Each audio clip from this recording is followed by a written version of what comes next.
friends, we're out on Auntie Jill's porch today because we're in a sultry, hot, and warm southern house right now because our heat pump is broken. So the serviceman isn't able to come until tomorrow morning. So I wasn't going to miss getting my HYMNS segment to you, and that's why we decided to be out on the porch with the fan blowing. The dogs won't even come up and sit beside of me because we're all so hot. But this week, I had wanted to dwell on the hymn Rock of Ages because it is so loved. Even in our commentary, it is referred to as the best known, best loved, and most widely used hymn in the English language. So this is going to be what we're going to focus on this week, and then Jake and I will go inside and sing it at the piano for you to join with us. But this hymn, Rock of Ages, was written in 1776 and is based on John chapter 10, verse 29. My Father, who has given them to me, is greater than all, and no one is able to snatch them out of my Father's hand.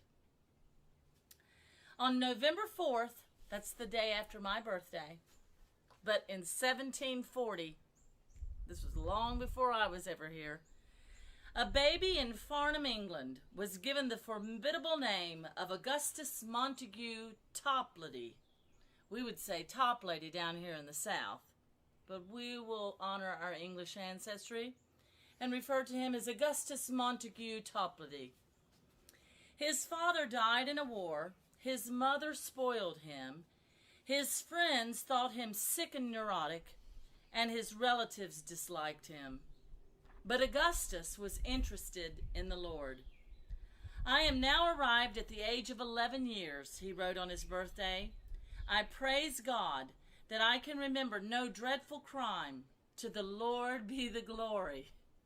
But by the age of 12, he was preaching sermons to whoever would listen. At age 14, he began writing hymns. At the age of 16, he was soundly converted to Christ while attending a service in a barn. And at the age of 22, he was ordained an Anglican priest. As a staunch Calvinist, he despised John Wesley's Arminian theology and bitterly attacked the great Methodist leader often. I believe him to be the most rancorous hater of the gospel system that ever appeared on this island, Augustus wrote. Wesley is guilty of satanic shamelessness, he said on another occasion, of acting the noble part of a lurking, shy assassin. In 1776, Augustus wrote an article about God's forgiveness, intending it as a slap at Wesley. He ended his article with an original poem. Rock of Ages, cleft for me, let me hide myself in thee. Let the water and the blood from thy wounded side which flowed be of sin the double cure. Save from wrath and make me pure. Augustus Toplady died at the age of 38, but his poem outlived him and has been called the best known, best loved, and most widely used hymn in the English language. Oddly, it is remarkably similar to something Wesley had written 30 years before in the preface of a book of hymns for the Lord's Supper. O rock of salvation, rock struck and cleft for me, let those two streams of blood and water which gushed from thy side bring down pardon and holiness into my soul. Perhaps the two men were not as incompatible as they thought.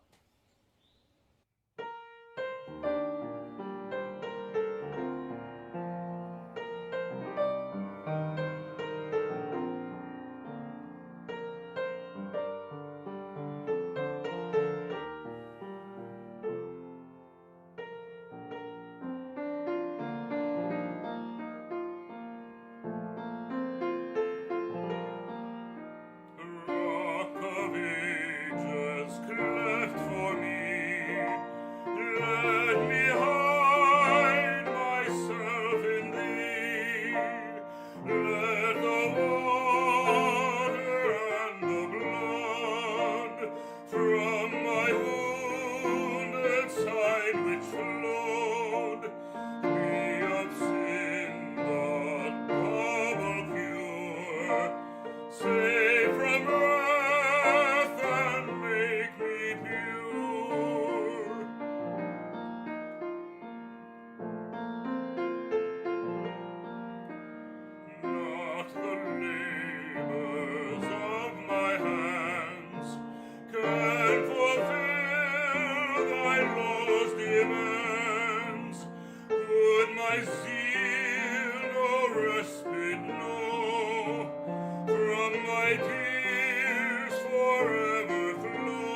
So from our sultry, hot, and wonderful home, remember always to love one another, take care of one another, and we'll see you again really soon.